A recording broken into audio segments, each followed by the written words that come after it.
Good evening, everybody, and welcome to Forever Motorsports on Forever Sports for this, the Forever F1 podcast. I am joined by Reece, and we're going to be going over some of the news from the last week. Of course, the Spanish Grand Prix was just yesterday, and some news has been revealed just since then as well.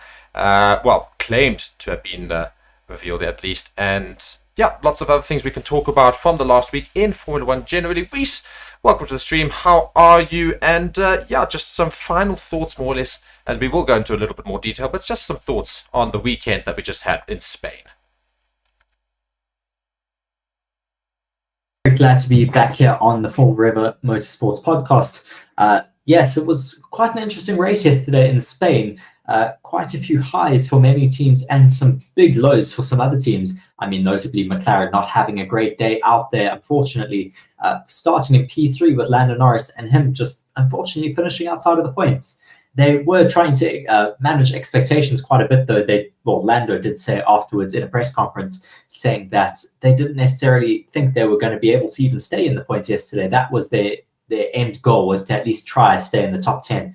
But of course, having that little accident with Hamilton there in the first corner, he was out of that running quite quickly. Indeed.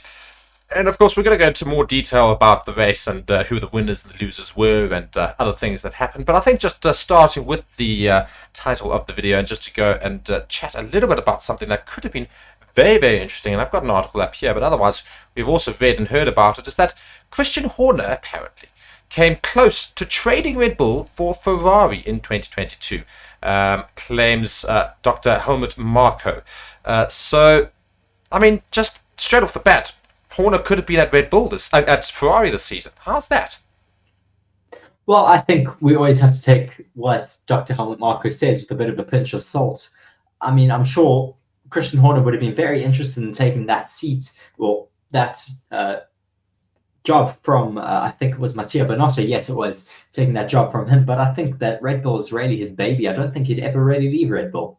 I know, because when I heard the news, I was like, but Christian Horner and Red Bull is like, Toto Wolff and Mercedes. You would never see a change there. It's like a match made in heaven. They love each other. Everybody knows that Christian Horner is Red Bull when it comes to Formula 1. That is the one permanent feature with regards to Red Bull. So I'd certainly found it a bit of a surprise. But nonetheless, that information being revealed supposedly from the Austrian, from Helmut Marko, of course. From Helmut Marko. Yes. So, I mean, I've just got an article here. I'm just going to go read a little bit of it. It says, Horner has been an ever-present figure at the helm of the Milton Keynes-based side since Red Bull founder Dietrich Mateschitz purchased the floundering Minardi team in time for the 2005 season. Since his appointment, Red Bull has won 6 Drivers' Championships along with 5 Constructors' Championships and appear poised to retain both titles this year, having won all 7 races taking place in 2023 so far.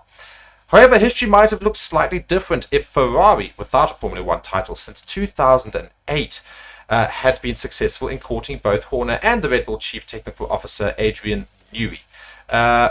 Speaking to Sky Sports Italy, F1's most successful ever engineer confirmed in a recent interview with Sky Sports Italy that he has received multiple offers from the prized Italian marquee in the past. And this is Adrian Newey, I believe, speaking now, says, I was very tempted to go there, being Ferrari. In the past, it's a legendary brand, Newey explained. They contacted me in 1993, I think, and then in 1997 when I went from Williams to McLaren. And that was a difficult choice. At the time, my children were very young and I didn't want them to change schools. If I had gone to Ferrari, I would have had to move to Italy and it would have been very complicated. This has had an impact. Nonetheless, we move straight all the way down to the fact that Marko has revealed that the same process occurred when Ferrari became interested in hiring Horner at the end of last year to replace the outgoing Mattia Binotto. They also approached Christian Horner. And he says, it took me another whole night to convince Horner to stay at Red Bull, the 8-year-old added, and it cost us millions more. But Horner stayed and has since stated that he can't foresee himself ending up leading another team in F1 beyond Red Bull. So, what do you make of that? I mean, he's getting paid an absolute fortune, I'm sure, by Red Bull to stay there every year. He is, as you say, kind of the lifeblood there of Red Bull. I mean, he's been there since the beginning. He's been running that team really just like another child to well, in his family, really. Him and Jerry Halliwell do have a few children, but Red Bull, I'm sure, does take up most of his time during the year. Yeah, so, I mean, we look at this and is this just a story that Helmut Marko is just trying to, try and make a little bit of a name for himself again, just try and get some clicks going his way, and maybe just trying to say, oh, look at how much money we've had to spend on Horner so that we could keep it at Red Bull? Or do you think that there was some genuine interest from Ferrari? I think, of course, there was some interest from Ferrari. Christian Horner is such a successful team boss. I mean, taking 6 Drivers' Constructors' Championships as well as 5 Constructors' Championships already. I mean, that's brilliant. And I'm sure Ferrari would be very, very interested in having him working for them. Yeah, but nonetheless, Ferrari did not manage to get Christian Horner over the line, and instead opted for Vasseur, of course. And we can see how well that's going right now in the 2023 season. Not all that brilliant. But we do, I suppose, Ferrari. I would love to have known what the fans would have thought if Christian Newey had gone to Ferrari. Of course, most of them probably Christian would have welcomed Newey. him. No, Christian Horner, Mark. Christian Horner. Sorry, did I say Christian Newey? My bad. Christian Yes, Horner. you did. I'm sure most of them would have welcomed him with open arms, but not to be the case. And maybe not that he would have brought some drivers with them, or maybe even Adrian Newey with them. So lots of interesting things could have happened if that had indeed taken place. But it didn't. And his current driver, Max Verstappen, celebrated his 40th F1 win yesterday in Spain. What was that like, Reece? Yes, well, it was a bit of a masterclass from Max yet again in Spain, just showing utter dominance in that Red Bull car, finishing, I think it was around 25 to 28 seconds ahead of Lewis Hamilton in second place, just once again absolutely dominating the rest of the field. He took, he got himself a bit of a golden weekend there. He topped every single session. So that was certainly very, very showing from that Red Bull car with its new upgrades this weekend. Yeah, and Max Verstappen, with regards to his win, went and said this after winning his 7th, of course, of the season. We've only had 7 races, and he's won all 7. And he says, yeah, good race that. It's a big pleasure to drive with a car like this. A win here, it's incredible. Meanwhile, his teammate, of course, Sergio Perez, started all the way down in 11th place and finished in 4th. How was his race yesterday? Well, Sergio had a bit of a recovery race ahead of him yesterday, starting in 11th, as you said. He did finish in 4th, though, so he didn't have too bad of a race. He was able to make his way through the midfield and fight it out a little bit to get himself closer to those podium positions, but just in the end was not able to get himself up on that podium. I mean, not a bad race from him, but certainly not the amount of points that he will be wanting to score if he wants to take that title fight to Max Verstappen. Yeah, and now as a result of those 2 missed opportunities for Sergio Perez in both Monaco and Spain, the gap to Verstappen has now increased to 53 points. And to put that into perspective, that's 2 race wins and a bit. So yeah, I mean, if you're Sergio Perez, you really have to pull up your socks now. I mean, Max Verstappen is not going to let a single point run away from him. We saw that with the fact that he tried to take that fastest lap and did end up getting that fastest lap of the race yesterday. I mean, even with his team discouraging him from taking that fastest lap attempt, he still went ahead and did it anyways. Yeah. And looking at the rest of the field, we've got other losers, I suppose. And that is Charles Leclerc, who started right near the back, of course, with a horrible qualifying, which resulted in him getting eliminated straight away in the first qualifying session in Spain, and didn't have a particularly good day, ending up 11th, almost in the points, but certainly could have ended up higher. Realistically, let's think about it. I mean, the Ferraris only having to put themselves up against the lower table teams and still couldn't really get past all of them. Well, I mean, I think most of that was down to the fact that Ferrari made a terrible, terrible strategic error yet again. I mean, there's been a lot of rumors floating around this morning saying that Xavi, I think he's one of the strategists there at Ferrari. There's been rumors that he's been fired. So will we see some change-ups happening at Ferrari? We'll have to wait and see. But that strategy call from Ferrari yesterday to box Charles Leclerc on lap 17, I mean, he was on a set of hards. Send him out till maybe about halfway through the race if he can make it that far. See what you can do with your strategy. He's starting from pretty much last, out of the points. Why not take a bit of a risk with him?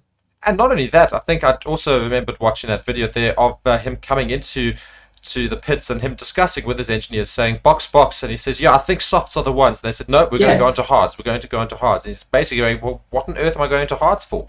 And you could just see the softs were definitely quicker yesterday.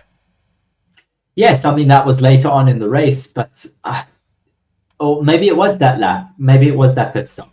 I don't necessarily know. I'll have to go back and have a look.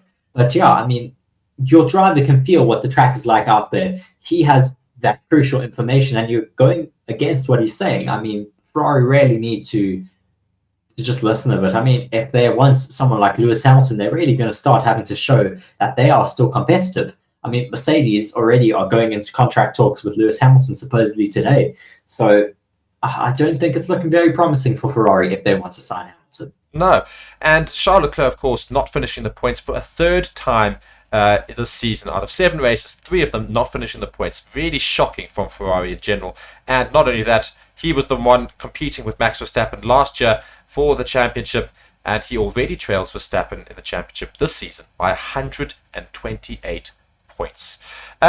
We do now move on to the winners of yesterday in terms of some team that managed to get some huge ground gains. And I didn't think we were going to see it gained so quickly, but that is Mercedes. Yes, well, it's difficult to tell. I mean, there's been a lot of rumors, or not rumors necessarily, just a lot of talk going about the fact that Red Bull are still very, very dominant. I mean, I think in every race they finished around 20 seconds ahead of their closest rival. So, I mean, have Mercedes made that much of a gain? Yes, or have the rest of the teams just fallen back? No, have the rest of the teams not just fallen back? No, I can't see it like that. I have to see it as Mercedes have made drastic improvements, because the way in which they handled the race yesterday, they were obviously quicker than everybody else. And I don't think everybody could have gone backwards as much as that. Mercedes clearly seemed to have got something Aston right. Martin clearly have fallen back a little bit.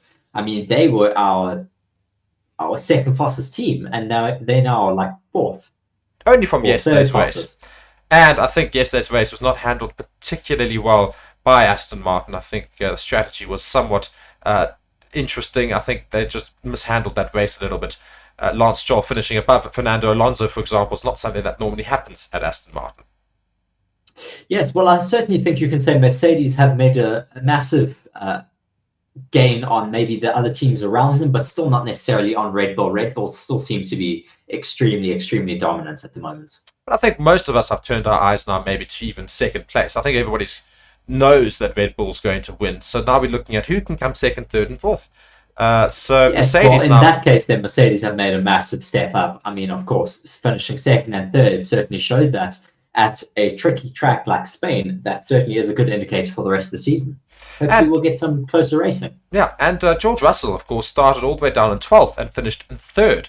So really, really good drive from him yesterday. And finishing above Perez, of course, who was just behind him. So for all that the Red Bulls are so far ahead of Mercedes, George Russell started behind Perez and finished in front of him. Yes, not a bad day for George Russell, of course, getting past not Charles Leclerc, Carlos Sainz in that race as well, having a good move on him. But yeah, Sergio Perez just not seem to have the same faith up there as Max Verstappen.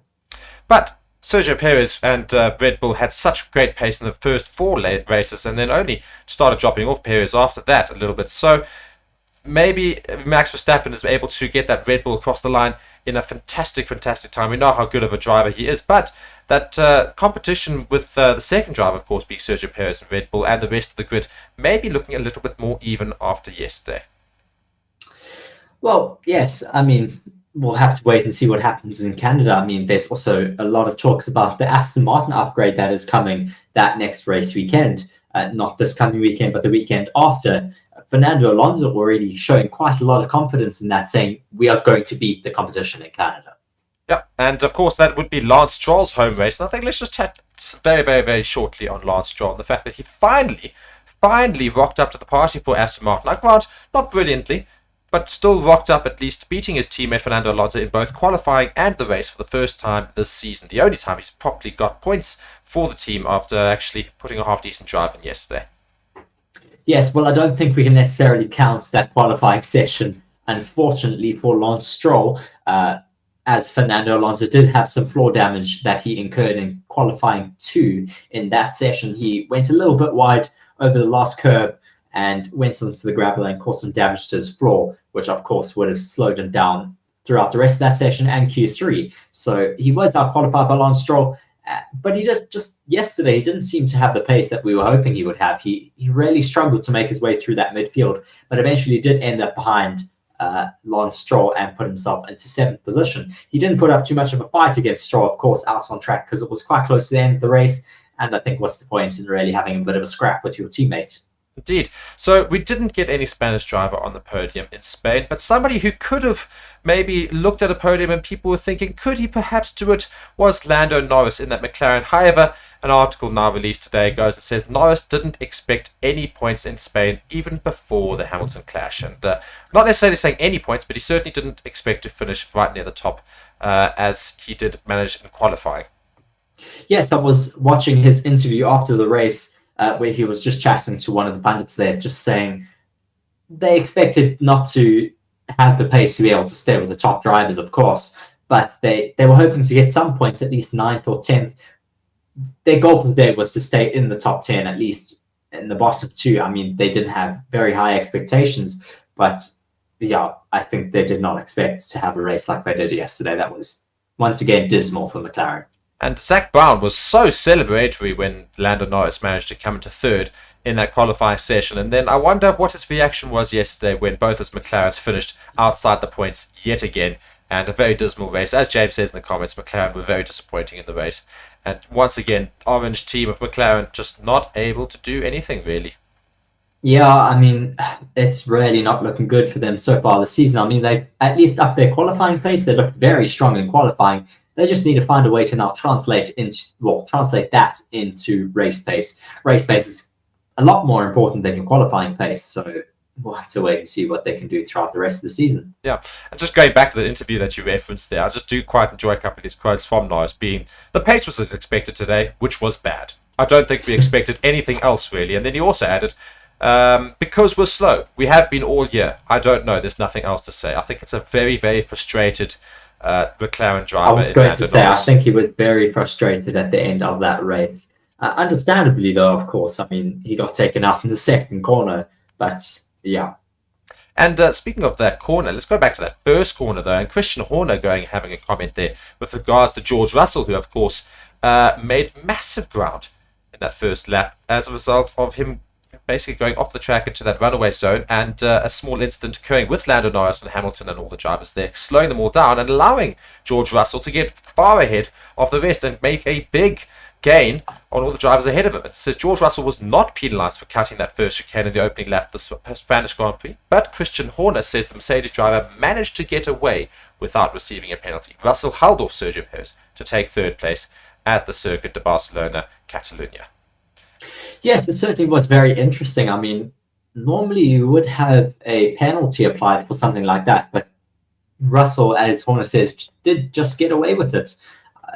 Interesting as to why he didn't get a penalty for that, but I mean, he certainly was lucky. So the reason supposedly that FIA are saying that he didn't get a penalty is because Russell had to take the runoff area there to avoid making contact with Nico Hülkenberg. So he went around the 2 cones at turn 2, which was the FIA said was mandatory for a car that goes off at that corner. So supposedly he followed the rules, but he did gain a massive advantage as a result, and that's the whole point of this runoff area. You're not supposed to. So, well, that makes sense then. At least he was fully following the rules there. But we don't want to see drivers doing that and making up so many places. They shouldn't be allowed to do that. They need to make their passes out on track. If you do go through the runoff area and gain places, you should be, it should be mandatory to hand those places back and return to your original position. Yeah, and Christian Horner, speaking to Sky Sports F1, he said he, being Perez, lost out in the early laps. He didn't have a great start. George managed to get away with running off the track, not getting a penalty for that. I think that was the difference at the end of the day. Checo's race was getting stronger and stronger in the last stint. In particular, he was coming back very strong. There was just not enough laps to get on that podium, which Russell, of course, claimed.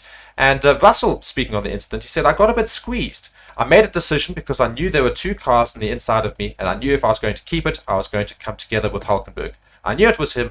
I came out behind him, and no advantage was gained.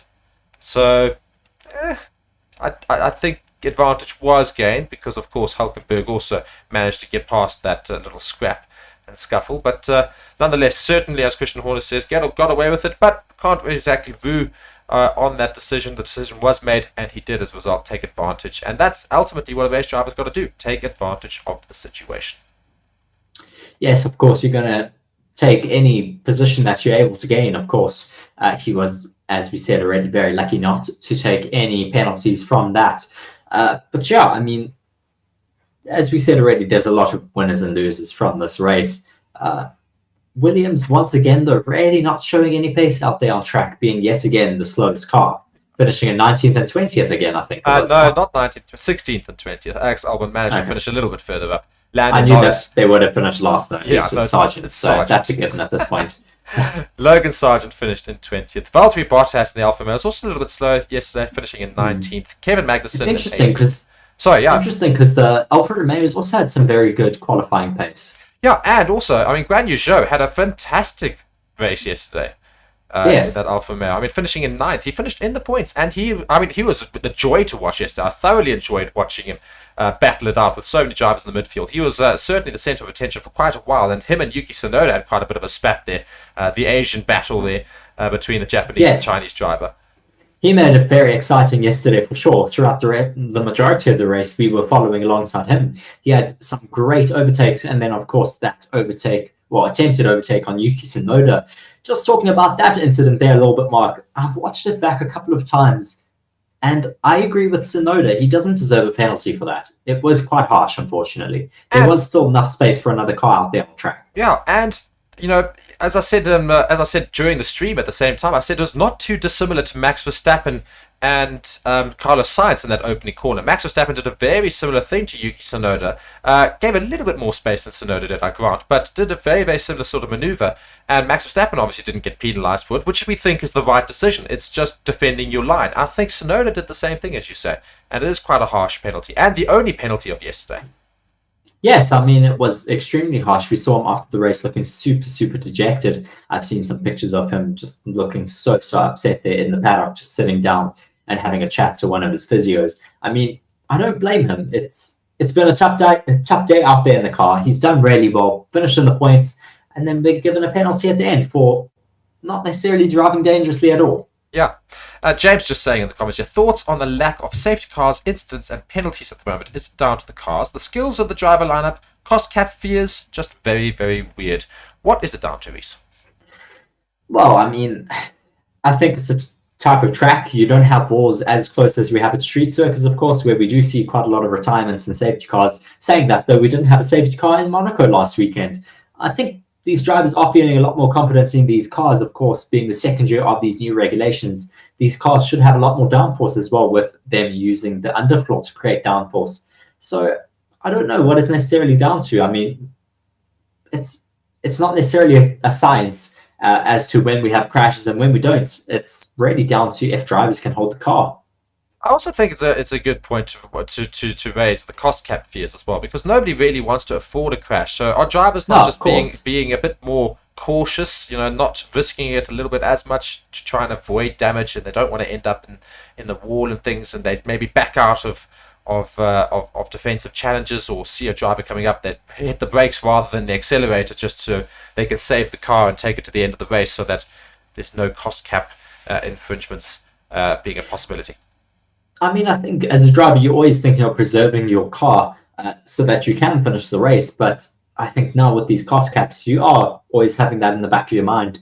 I mean, as I said already on the weekend, a front wing alone costs around $150,000. That's the normal price of a luxury car, really. So you don't want to cause any damage to these cars. An engine costs you around $3 to $4 million. It's not cheap at all, Formula One. Especially when you consider the cost cap is not that much more than $100 million. So those costs add up very, very quickly in a 23-race season. Granted, it's down to 22 now, but a 23-race season, and any bit of damage could completely affect the entire cost cap scenario, as you say.